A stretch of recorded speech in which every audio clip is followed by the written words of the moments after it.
अच्छा देखो तुम देखते हो। हेलो स्टूडेंट, जिज्ञासा कोचिंग सेंटर के यूट्यूब चैनल में आपका स्वागत है। आप लोगों के सामने 12th क्लास बायोलॉजी का मॉडल सेट प्रैक्टिस तीसरा आप लोगों के सामने लाए हैं और इस मॉडल प्रैक्टिस सेट का एक एक आंसर को देखेंगे। 30 प्रश्नों का रहेगा सीरीज। इसमें 300 प्रश्न को आसानी से आंसर देखेंगे और इस क्वेश्चंस को हम क्लास में भी आप लोगों के साथ डिस्कशन करेंगे, इसलिए इस प्रश्न को ध्यान से सभी स्टूडेंट इसको देखेंगे। सबसे पहला क्वेश्चन इसका कहता है कि बीजांड विकसित होकर क्या बनाता है। हमको क्वेश्चन नंबर पहला कहता है कि बीजांड विकसित होकर क्या बनाता है।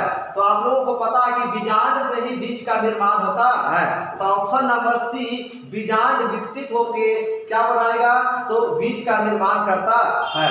उसी तरह हम लोग क्वेश्चन नंबर दूसरा देखेंगे। तो दूसरा क्वेश्चन का कहना है किस फल का बीजचोल खाया जाता है। किस फल का बीजचोल खाया जाता है। तो ऑप्शन नंबर बीजचोल जो है ये किसका खाया जाता है। तो ऑप्शन हो जाएगा बी, लीची। किसका बीजचोल खाया जाएगा, लीची का। ऑप्शन नंबर बी, लीची का बीजचोल खाया जाता है। और इसी तरह हम लोग तीसरा प्रश्न में ले चलेंगे। तीसरा प्रश्न का कहना है कि युग्मनज क्या है। युग्मनज की संरचना क्या है। अगुणित की द्विगुणित, यहाँ युग्मनज लिखा है। अगर लिखेगा युग्मक तो युग्मक की संरचना अगुणित होता है, जबकि युग्मनज की संरचना यह द्विगुणित होता है। तो ऑप्शन अपने हिसाब से देखिए कि ऑप्शन नंबर बी इसका करेक्ट आंसर हो जाएगा। इसका सही आंसर ऑप्शन बी इसका सही आंसर होगा। क्वेश्चन नंबर 4 का कहना है, क्वेश्चन 4 कहता है कि हवा के द्वारा परागित होने वाले फलों को क्या कहते हैं। जब हवा द्वारा परागित फल होगा, हवा के द्वारा परागित होने वाले फल को क्या कहते हैं। इसका आंसर हो जाएगा हवा द्वारा परागित फल को हम लोग वायु परागित कहते हैं। ऑप्शन नंबर बी इसका करेक्ट आंसर होगा। इसी तरह हम लोग अगला क्वेश्चन चलेंगे। अगला क्वेश्चन है 5वां नंबर क्वेश्चन कहता है स्तनधारी के शुक्राणु के मध्य भाग में क्या पाया जाता है। स्तनधारी के शुक्राणु के मध्य भाग में क्या पाया जाता है। इसका सही जवाब हो जाएगा ऑप्शन नंबर सी, माइटोकॉन्ड्रिया। स्तनधारी के मध्य भाग के शुक्राणु में क्या पाया जाता है। तो शुक्राणु के मध्य भाग में माइटोकॉन्ड्रिया पाया जाता है। इसी भाग में माइटोकॉन्ड्रिया पाया जाता है। ऑप्शन नंबर सी इसका करेक्ट आंसर हो जाएगा। तो इस सीरीज को आगे बढ़ाते हुए हम अगला प्रश्न देखेंगे। 6वां नंबर प्रश्न का कहता है मानव मादा का गर्भकाल कितना समय होता है। मानव मादा का गर्भकाल कितने समय तक चलता है। तो इसका सही आंसर ऑप्शन नंबर सी 9 माह तक होता है। चलिए प्रश्न नंबर 7वां कहना है मानव में निषेचन होता है। तो मानव में निषेचन की क्रिया विधि किस भाग में होता है। तो इसका सही जवाब हो जाएगा ऑप्शन नंबर डी, फिलियोक्वन नालिका या फिलियोक्वन ट्यूब में होता है। ऑप्शन नंबर डी इसका करेक्ट आंसर होगा। उसी तरह हम लोग अगला प्रश्न चलेंगे। अगला प्रश्न कहता है गर्भाशय में कॉपर टी के एक प्रभावी एवं अंतःप्रभाव गर्भाशय युक्त होने वाले मुख्य कारक क्या है। गर्भाशय में कॉपर टी के एक प्रभावी एवं अंतः प्रभावी युक्त होने वाला मुख्य कारक क्या है। तो इसका सही जवाब हो जाएगा शुक्राणुओं की निषेचन की क्षमता में कमी। कॉपर टी का कार्य है, सही हो जाएगा। गर्भाशय में कॉपर टी आयन मोचित होने के कारण शुक्राणुओं की भक्षकाणु क्रिया में वृद्धि होती है, ये भी ऑप्शन सही है। शुक्राणुओं की गतिशीलता में कमी, ये भी सही है। तो इसलिए इसका आंसर होगा इनमें से सब सही है। ऑप्शन नंबर डी इस प्रश्न का सही जवाब है। उसी तरह क्वेश्चन नंबर हम लोग चलेंगे 9 कहता है कि मानव जनसंख्या वृद्धि को नियंत्रित करने के लिए चिकित्सीय विधि में वृषण को हटाया जाना क्या कहलाता है। तो वृषण को हटाया जाना, अब इसका आंसर टिगोकोमी के विस्टकोमी होगा। तो ऑप्शन नंबर ए, अगर हटा दिया गया तो हटाने की क्रिया ही जिससे जनन क्षमता नष्ट हो जाता है, इसी को बोलते हैं वंध्याकरण। ऑप्शन नंबर ए इसका करेक्ट हो जाएगा।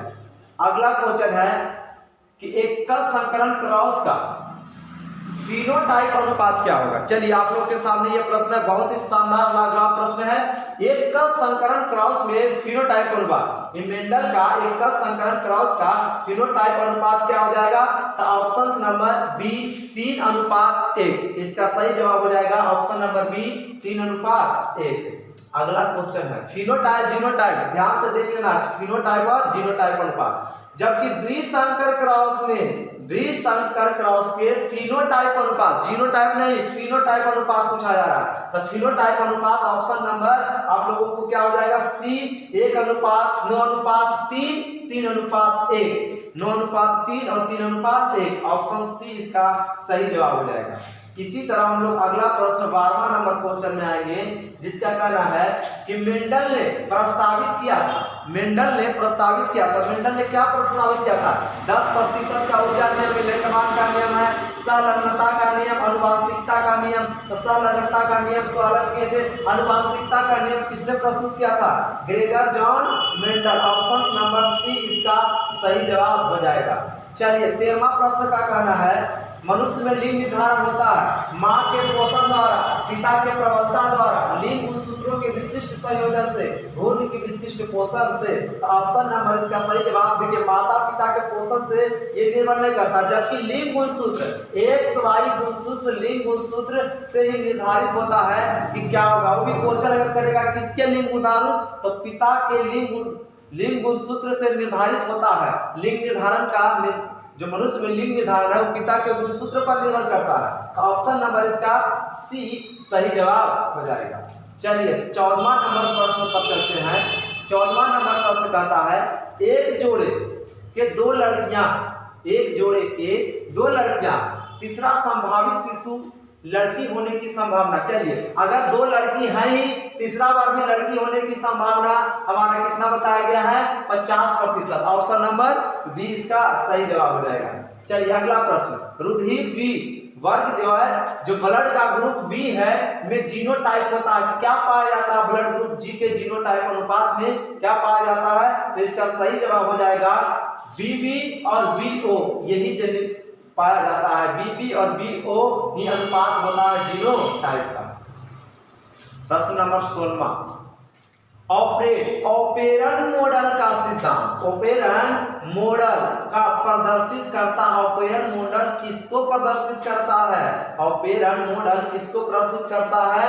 तो इसका ऑप्शन ए का ऑप्शन कहना है जीन का सिंथेसिस, जीन का एक्सेशन, जीन का रेगुलेशन। देखिए इसका सही आंसर हो जाएगा जीन का रेगुलेशन। ऑपरेशन मॉडल प्रदर्शित करता है जीन का रेगुलेशन।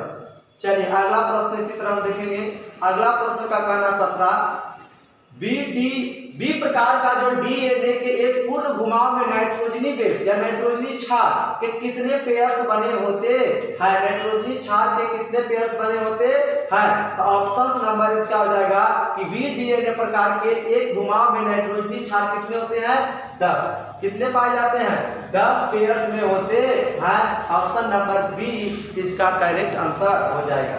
चलिए इसी तरह हम लोग अगला प्रश्न देखेंगे, प्रश्न संख्या 18, यदि भ्रूणपोष की कोशिकाओं में 24 गुणसूत्र हैं तो युग्मकों में गुणसूत्रों की संख्या, यहाँ ध्यान देना युग्मक है, युग्मकों में गुणसूत्रों की संख्या पूछा जा रहा है। तो युग्मक 24 है तो युग्मक में कितना हो जाएंगे? यदि भ्रूणपोष की कोशिकाओं में 24 गुणसूत्र है तो युग्मकों के गुणसूत्रों में संख्या क्या हो जाएगी? 24 गुणसूत्र है तो युग्मकों के गुणसूत्रों की संख्या में क्या हो जाएगी? तो अच्छा भ्रूणपोष है, इस बात को ध्यान देना, त्रिगुणित संरचना का निर्माण होता है। त्रिगुणित संरचना पौधों में बनते हैं जिसमें दोहरा निषेचन होता है, इसलिए 24 है। 3 गुणित संरचना 3 की 24, option number A correct answer हो जाएगा। त्रिगुणित संरचना 3n का निर्माण होता है, यही गौर करना, एक होता है a, एक होता है 2n और एक होता है 3n। भ्रूणपोष में 3n संरचना बनता है, इसीलिए 24 बटा यहाँ से आ जाएगा 24/3, तो 3 की 24 इसका 8 हो जाएगा युग्मक की संख्या। ये इसका सही जवाब है 18 नंबर। 19 नंबर क्वेश्चन का कहना है इनमें से कौन जीवाणु जनित रोग है? जीवाणु जनित रोग का नाम बताना है, जो जीवाणु से संबंधित है, जो जीवाणु से संबंधित रोग है उसमें कौन सा जीवाणु संबंधित रोग है? विषाणु से नहीं, जीवाणु से। तो जीवाणु बैक्टीरिया से कुछ रोग है, क्षयरोग टीबी भी है, हैजा भी है, और इसलिए ऑप्शन नंबर सी इसका सही जवाब हो जाएगा। Option number C correct answer. चलिए अगला प्रश्न देखेंगे 20 नंबर। कहता है एंटी अमीबा इनमें से क्या है, एंटी अमीबा इनमें से क्या है। तो एंटी अमीबा, अमीबा अमीबा की बात करेगा तो अमीबा ने एंटी अमीबा की बात कर रहा, अमीबा नहीं एंट अमीबा। एंट अमीबा क्या हो जाएगा, एक प्रोटोजोआ, शैवाल नहीं होगा, जीवाणु नहीं होगा, कवक नहीं होगा। ऑप्शन नंबर सी, यह एक प्रोटोजोआ है। एंटी अमीबा एक प्रोटोजोआ है। अब कहता है कि ओका जीन किसके लिए उत्तरदायी है। ओका जीन एक खंड है, ओका जीन एक खंड है जो किसके लिए उत्तरदायी है। तो ओका जीन खंड का निर्माण कैंसर के बीमारी के इलाज के लिए किया जाता है। ऑप्शन नंबर ए इस प्रश्न का सही जवाब हो जाएगा। चलिए 21 से 22 नंबर क्वेश्चन कहता है इनमें से किनके द्वारा डेंगू का विस्तार होता है। डेंगू का विस्तार किसके द्वारा होता है। प्रदूषित वायु गलत, शीशी मक्खी गलत, मच्छर डेंगू का बुखार, ये सबसे सही आंसर ऑप्शन नंबर बी। चलिए ईस्ट में प्रजनन मुख्यतः किसके माध्यम से होता है। ईस्ट में प्रजनन मुकुलन विधि द्वारा होता है। ऑप्शन नंबर ए इसका सही जवाब हो जाएगा।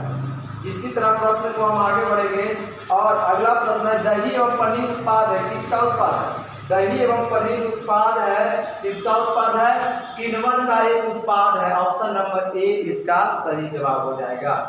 अब और अगला प्रश्न हमारा कहता है 25 नंबर प्रश्न, एगारोज, एगारोज किससे प्राप्त किया जाता है। या किसी तरह से क्वेश्चन नहीं पूछेगा अगर यह एगारोज किससे प्राप्त किया जाता है। तो एगारोज समुद्री घास से प्राप्त किया जाता है। ऑप्शन नंबर ए सही जवाब। ECORI एंजाइम जो है इसका स्रोत क्या है। ECORI एंजाइम का स्रोत क्या है, बीमाई, ये नहीं होगा। ई कोलाई, इसका सही आंसर क्या हो जाएगा, ई कोलाई से संबंध रखता है। अगला इसी तरह से प्रश्न है 27 नंबर, सर्वप्रथम क्लोनिंग जीन चिकित्सक का उपयोग किसके लिए किया गया था, किसके लिए किया गया था। इसका सही जवाब हो जाएगा ऑप्शन नंबर ए, जिसका सही जवाब है एडिनेंसिस डीएमिनेज की कमी के उपयोग के लिए किया गया था। ऑप्शन नंबर ए इसका करेक्ट आंसर हो जाएगा। इसी तरह हम 28वां नंबर प्रश्न में जाएंगे, बहुपूर्णता समानता किसमें पाई जाती है। तो बहुपूर्णता समानता किसमें पाई जाती है, तो बहुपूर्णता समानता नींबू में बहुपूर्णता पाई जाती है। केला नहीं होगा, टमाटर आलू नहीं होगा, नींबू इसका सही जवाब होगा। चलिए 19 नंबर प्रश्न, 19 नंबर प्रश्न कर रहे हैं से कौन पौधा जलोद वृद्धि है। सिंघाड़ा है, नागफनी नहीं है, शीशम नहीं है। एक क्वेश्चन ऑप्शन नंबर ए इसका सही जवाब हो जाएगा। लास्ट प्रश्न सीरीज का, और इसका सीरीज का लास्ट प्रश्न कहता है कि बढ़ता त्वचा कैंसर एवं उत्परिवर्तन दर की अधिकता किसके कारण होता है। त्वचा का कैंसर किसके कारण होगा, चलिए इसका जवाब दीजिए आप लोग। त्वचा का कैंसर किसके द्वारा होता है, ऑप्शन नंबर बी, ओजोन परत में छिद्र हो जाए, ओजोन परत की कमी के कारण त्वचा का कैंसर होता है। चलिए आज 12th क्लास बायोलॉजी का यह 30 प्रश्न का जो सीरीज था ये कंप्लीट हुआ। इसी क्वेश्चन को कल आप लोगों के सामने क्लास में इसका उत्तर पूछा जाएगा और इसका जवाब आप लोगों को देना है। चलिए थैंक यू ऑल स्टूडेंट।